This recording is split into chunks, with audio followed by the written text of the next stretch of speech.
Hello बच्चों, let's read the question. Question is the strength of ionic bond is more when there is. आपको बताना है strength of ionic bond सबसे ज्यादा कब होगा, जब no difference in the atomic radii of the constituent atom.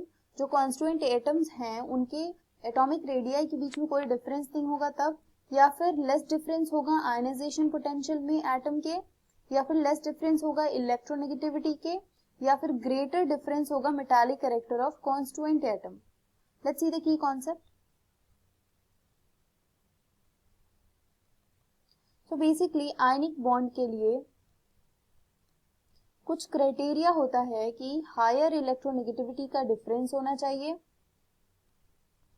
Electronegativity difference, higher ionization potential होना चाहिए, higher ionization potential and higher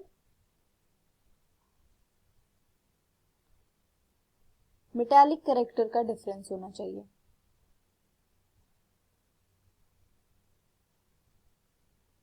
difference, higher electronegativity difference के अकॉर्डिंग जाएंगे तो हमारा ऑप्शन नंबर सी इनकरेक्ट हो गया, क्योंकि इसमें लेस डिफरेंस की बात की हुई है. और आयनाइजेशन पोटेंशियल हाई होता है तो यहाँ भी लेस है, ये भी इनकरेक्ट हो गया. एटॉमिक रेडियाई का भी डिफरेंस यहाँ पे नो दिया हुआ है, ये भी इनकरेक्ट हो गया. हमारा करेक्ट ऑप्शन होगा ऑप्शन नंबर डी. क्यों होगा? क्योंकि यहाँ पे greater difference in the metallic character of constituent atom. For example, अगर एक मेटल है that is sodium metal and एक नॉन मेटल है, क्लोरीन है नॉन मेटल एंड ये है मेटल, अगर इसके बीच में मेटालिक कैरेक्टर में बहुत ज्यादा डिफरेंस होगा तो ही इसमें आयनिक बॉन्ड का फॉर्मेशन हो सकता है. ओके, फॉर एग्जाम्पल अगर HCl है तो हाइड्रोजन क्या है? हाइड्रोजन मेटल और नॉन मेटल दोनों में ही आता है. क्लोरीन नॉन मेटल होता है तो हम इसको इसीलिए बोलते हैं कोवेलेंट बॉन्ड.